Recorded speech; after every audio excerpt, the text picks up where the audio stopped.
Welcome back to my channel which is Teacher Cool. I am your Teacher Cool. My name is Jannat Khatri and यहाँ पे हम कर रहे हैं सेमेस्टर 2 का प्रॉपर्टीज़ ऑफ मैटर का सब्जेक्ट, जिसके अंदर हमने प्रीवियस लेक्चर के अंदर stress, strain, load, deforming force, deformation, elasticity, plasticity, rigid body होती है कि नहीं होती है, हमने ये सब किया था। और हम एट द एंड कहाँ पहुँचे थे कि हमें स्ट्रेस पूरा पता लग गया था एंड स्ट्रेन पूरा पता लग गया था, लेकिन we do not know how they are related.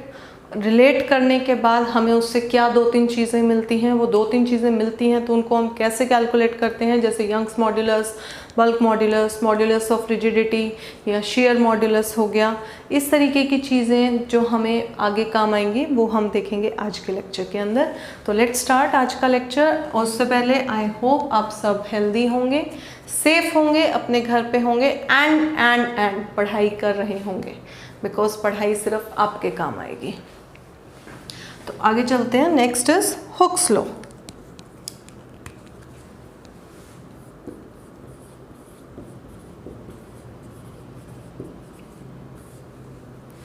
Now Hooke's law ने क्या बोला था? हुक्स एक बंदा था एज ऑलवेज, तो उसने एक चीज़ बोली विद क्या बोल सकते हैं, अपनी ऑब्जर्वेशंस के ऊपर, ठीक है। तो he came to a conclusion, according to him, जो भी हमारी एक्सटेंशन थी किसी भी बॉडी के अंदर, कोई भी एक्सटेंशन थी, वो हमेशा किसके प्रोपोर्शनल थी? लोड की। Always with in the elastic limit. With in the elastic limit लिखना इज उतना ही ज़रूरी जितना कि आपको अपना नाम लिखना आंसर शीट के ऊपर। तो जब भी पेपर में अटेम्प्ट करें तो और कुछ लिखे ना लिखें, सबसे पहले हेडिंग डाल दें भाई with in the elastic limit, क्योंकि अगर इलास्टिक लिमिट तक आप पहुंच गए तो चीज़ें ब्रेक हो जाएगी, जो भी मेरे लॉज हैं वो फेल कर जाएंगे। तो हुक्स ने बोला कि अगर मैं किसी बॉडी के साथ कोई एक्सपेरिमेंट परफॉर्म कर रहा हूँ या कोई भी काम कर रहा हूँ and I am performing that experiment within the elastic limit, तो उस केस के अंदर extension is directly proportional to load. ठीक है, कि जितना आप लोड दोगे उतनी ज़्यादा एक्सटेंशन हो जाएगी या उतनी ज़्यादा चेंज इन डायमेंशंस हो जाएगी। यही मैंने प्रीवियस लेक्चर के अंदर भी आपको याद दिलाया था कि जब छोटी क्लासेस में हमने करा था तो हमने बोला था स्ट्रेस, स्ट्रेन, ये दोनों का ग्राफ ऐसे होता है, चाहे इनको इधर लिख दोगे तो भी ग्राफ सेम आएगा, because they are directly proportional. इसी चीज़ को एक और साइंटिस्ट है Thomas Young, what he said is कि भैया जब तुमने एक्सटेंशन ही बोल दिया तो एक्सटेंशन को तुम सीधा स्ट्रेन क्यों नहीं बोलते? स्ट्रेन को ही हम 4 कैटेगरी में करके, 5 कैटेगरी के अंदर करके हर तरीके की एक्सटेंशन को हमने ले लिया, तो आप उसको एक्सटेंशन क्यों बोल रहे हो? आप उसको स्ट्रेन बोलो, क्योंकि एक्सटेंशन क्या, अगर आप कंप्रेस कर रहे हो तो कंप्रेशन भी आएगा, सिर्फ एक्सटेंशन तो होगा नहीं। तो उसने क्या कि एक्सटेंशन को बोलो सीधा स्ट्रेन। सिमिलरली जो भी लोड है उसको आप बोलो स्ट्रेस। दिक्कत क्या है? कोई भी दिक्कत नहीं है। तो ये वाला जो लॉ था वो थॉमस यंग ने बदल के बोला stress is directly proportional to strain. अब जब हमारे पास एक काइंड ऑफ मैथमेटिकल प्रोपोर्शनलिटी आ गया तो हम क्या करेंगे? Rearrange stress over strain is equals to constant, मतलब the ratio of stress to strain is always a constant। ये constant क्या होगा? ये होगा modulus of rigidity, Young's modulus, bulk modulus, depending on आपका स्ट्रेन किस टाइप का है। तो ये आ गया मेरा Hooke's law which states that stress is directly proportional to strain. Clear है यहाँ तक बात? ये जो कांस्टेंट है, ये कांस्टेंट की इफ आई टॉक अबाउट, तो इसकी फॉर्मेशन कह लो या इसकी टाइप कह लो तो क्या होगा? Stress over strain. अब स्ट्रेस क्या होता है? Force per unit area, force per unit area. और स्ट्रेन क्या होता है? फॉर एग्जांपल लॉन्गिट्यूडनल अगर लें तो delta L over L. Delta को हटा देते हैं, स्मॉल एल को ही डिनोट कर देते हैं चेंज इन लेंथ से, तो मेरा क्या आएगा? F into original length over area into length. ये एरिया कौन सा होगा? The area of the face of the body over which the force is acting. तो मेरा कुछ इस तरीके का ये एक रेशियो आएगा जिसको हमने रिलेट करा है हुक्स लॉ के अंडर।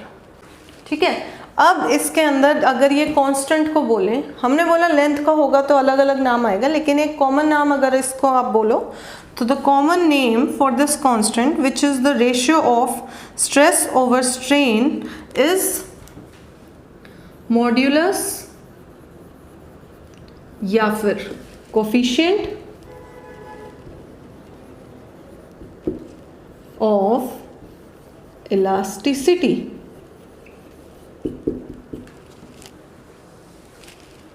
ठीक है, क्लियर है यहाँ तक? आगे चल सकते हैं। हुक्स लॉ, यंग्स ने उसको चेंज करा, ये आया हमारे पास, फॉर्मूला आ गया। Let's move forward. So before moving on to the types of elasticity, उससे पहले एक आता है working stress and factor of safety. क्योंकि कहीं पे भी अगर हम जाते हैं, फॉर एग्जांपल अगर हम बाइक चलाते हैं तो वी वियर हेलमेट, गाड़ी चलाते हैं तो उसके अंदर हम सीट बेल्ट्स पहनते हैं। ऐसे ही जब इंजीनियर्स, बेसिकली सिविल इंजीनियर्स जब कहीं पे काम करते हैं, वैसे तो सभी करते हैं लेकिन ज़्यादा अगर इजीली समझना हो तो हम इसके अंदर देख सकते हैं। तो what they are doing is बहुत हैवी चीज़ें, क्रेन्स और उनके अंदर स्ट्रिंग्स होते हैं, या फॉर एग्जांपल लिफ्ट के अंदर भी हम वायर्स होती हैं बहुत मोटी मोटी जो लिफ्ट को ऊपर नीचे मूव करती हैं। तो उनके अंदर एक क्वांटिटी कह सकते हो which is working stress. So working stress is the maximum stress again within the elastic limit, the maximum stress a body can withstand in actual practice. मतलब जब हम एक्चुअल रियलिटी में कोई चीज़ प्रैक्टिस करते हैं तो उस केस के अंदर कोई भी वायर, कोई भी बॉडी, कोई भी ऑब्जेक्ट अपनी इलास्टिक लिमिट के अंदर जो मैक्सिमम स्ट्रेस बियर कर सकती है विदाउट एनी डैमेज, वो बोलते हैं वर्किंग स्ट्रेस। जैसे अगर आप लिफ्ट में जाते हैं तो हर लिफ्ट के अंदर मैक्सिमम कैपेसिटी इज़ डिफरेंट। घरों के अंदर जो लिफ्ट्स होती हैं, जो नॉर्मल बिल्डर फ्लोर्स होते हैं, उसके अंदर इट्स मैक्सिमम 4 to 5 पर्सन। जो सोसाइटीज़ की बिल्डिंग होती है उनके अंदर अगर आप देखोगे तो किसी में 8 पर्सन्स होते हैं, किसी में 12 होते हैं। हॉस्पिटल्स वगैरह में अगर आप जाते हो तो वहाँ पे 15 होता है, 18 होता है। It varies is depending on कि आप कौन सी वायर, उसकी क्या थिकनेस है, उसकी क्या वर्किंग स्ट्रेस कितनी ज़्यादा है, तो उसके ऊपर आपकी वो चीज़ डिफाइन होती है। Next is factor of safety. Factor of safety. Now factor of safety is, ये हमें बताता है कि कितना कोई बॉडी या वायर आपका स्ट्रेस को ले पाएगी। तो this is factor of safety is defined as the ratio of ultimate या फिर ब्रेकिंग स्ट्रेस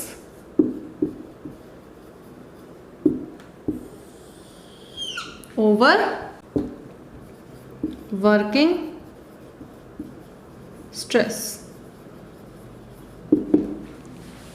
ठीक है, अब कितनी कोई चीज़, फॉर एग्जांपल एक लिफ्ट ले ली, उसका अल्टीमेट या ब्रेकिंग स्ट्रेस सपोज मान लो है 5 पर्सन्स का, तो उसके अंदर अगर 2 आदमी जा रहे हैं तो what is the factor of safety, यहाँ पे 2 आएगा, ऊपर 5 आएगा, it's just a anomaly, exact 5 और 2 नहीं लिखते हैं। तो उस केस के अंदर मुझे ये वैल्यू जितनी ज़्यादा आएगी दैट मीन्स उतना ही फैक्टर ऑफ सेफ्टी मीन उतनी ही सेफ्टी ज़्यादा है। जितना इसका रेशियो कम होता जाएगा या 1 के नज़दीक पहुंचता जाएगा उतना ही मेरे को डेंजर है, क्योंकि अगर वो ब्रेकिंग स्ट्रेस तक या अल्टीमेट या मैक्सिमम स्ट्रेस जिसके ऊपर वो बॉडी ब्रेक कर जाएगी उस तक अगर मेरा वर्किंग स्ट्रेस चला गया तो जो भी इंस्ट्रूमेंट है या जो भी मशीन है वो ब्रेक कर जाएगी and can cause injuries and accidents. ठीक है, तो it is very small and very important topic. तो ये हमारा इतना सही था। अब चलते हैं हमारे टाइप्स ऑफ इलास्टिसिटी पे।